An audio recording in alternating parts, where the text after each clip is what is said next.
What's going on, everyone? Welcome back to Jump Force. I'm very excited to show you guys this video because I'm going to be making Erza Scarlet from Fairy Tail. Now, I understand there's a lot of people that don't like Fairy Tail for some reason, but I happen to really like it. And I think that it's really neat that there's a way to make characters that resemble certain characters from Fairy Tail in Jump Force, especially since Fairy Tail isn't a part of Shonen Jump. Now, getting this character's appearance is actually pretty easy. No scars like Zuko. You're going to be using the hairstyle from Fighting Style A, but I decided to build this character with Fighting Style B. It just felt better, and when you're charging your energy up, it's a bright red pink, which I felt really went with this character. Next up is the hair color, and that one's really obvious, it's literally in her name, and then you move on to the eyes. Now for that, I didn't feel like there were any particular eye styles in this game that really matched Erza's, so I kind of went with one of the default ones. She also has kind of grayish eyes, so that part was pretty easy. After that, you just want to pick a voice, and I found that voice number 7 and voice number 3 are probably the best choice for this character. I personally went with number 3, but you can honestly just give her any voice. Next, we move on to her clothing, and I have to say, this is one of the easiest things to replicate in the game. She may not be part of Jump, but there's almost the exact same shirt that she has in the upstairs shop. Next, all you need is a blue skirt and black boots, and bam, you're done. But wait, because it's Erza we're talking about, and her whole thing is having different armor, weapons, and hairstyles. And I actually found another appearance for her that actually looks pretty similar.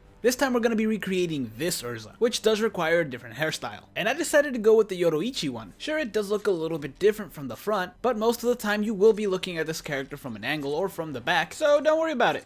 Now, I don't remember if this particular clothing is unlocked out of the gate, but sooner or later you will unlock it. They may not be bandages exactly, at least I don't think, but from the camera angle that you get in game, you can't really tell. Next up is the pants for this particular outfit, which is kind of difficult to do because Jump Force doesn't have these exact pants or anything that looks like them. What they do have though is a red version of Goku's pants, which you can get pretty early on, and this isn't necessarily a bad choice. I may not have the fire on the bottom of the pants, but they fit well and the character looks good. However, I decided to go with these other pants. I don't remember what they're called, and they're not exactly pleasing to look at least from this screen, but it does show the bottom part of Erza's stomach, which is actually something that Goku's pants don't do, and I actually think it looks better in an actual battle.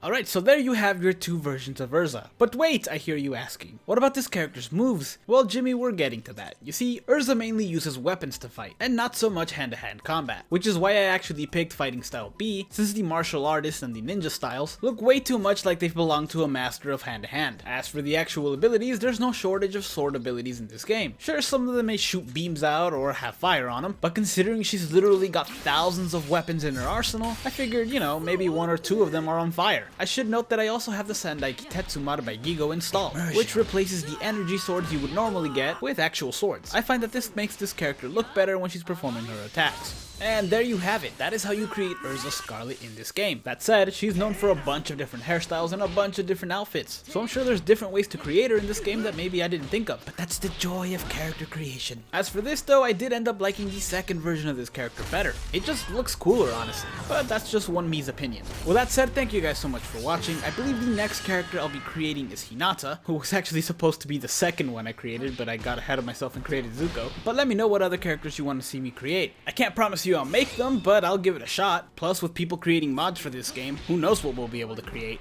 Alright, take care.